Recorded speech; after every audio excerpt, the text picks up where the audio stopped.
বন্ধুরা, welcome to my channel. এখন কথা বলবো আইপিএলের ইতিহাসের ধনীতম ক্রিকেটারকে নিয়ে, যে 27 কোটি টাকা দিয়ে তাকে দলে নিয়েছেন দিল্লি ক্যাপিটালস। তার ফলে আয়ের নিরিখে বড়সড় উন্নতি হয়েছে ঋষভ পন্থের।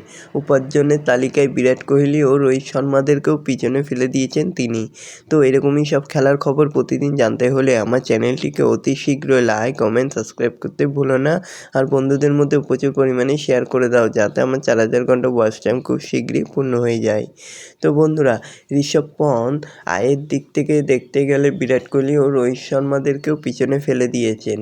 কীভাবে বিরাট ও রোহিতদেরকে পিছনে ফেলেছেন এই উইকেট কিপার ভারতে, সেটাই বলবো। হিসাবে বলছে আপাতত আইপিএলের থেকে পন্থের বার্ষিক আয় 27 কোটি টাকা। সেই সঙ্গে বোর্ডের চুক্তিতে ক্রিকেটার তিনি বি গ্রেডে থাকার কারণে প্রতি বছর 3 কোটি টাকা পান পন্থ। সব মিলিয়ে তার বার্ষিক আয় 30 কোটি টাকা। তবে এর বাইরেও ম্যাচ ফ্রি, বিজ্ঞাপনী আয়ের জন্য একাধিক ক্ষেত্রে উপার্জন করেন তিনি। এখানেই পন্থের থেকে পিছিয়ে পড়েছেন বিরাট কোহলি ও রোহিতরা। ভারতীয় ক্রিকেটের দুই মহাতারকা বোর্ডের কেন্দ্রীয় চুক্তির A+ গ্রেডে রয়েছেন, যার জন্য তাদের বার্ষিক আয় 7 কোটি টাকা বেতন পান তারা। আইপিএলের নতুন রিটেনশন তালিকা অনুযায়ী বিরাট পাবে 21 কোটি টাকা, রোহিতের জন্য বরাদ্দ 16 কোটি 30 লক্ষ টাকা।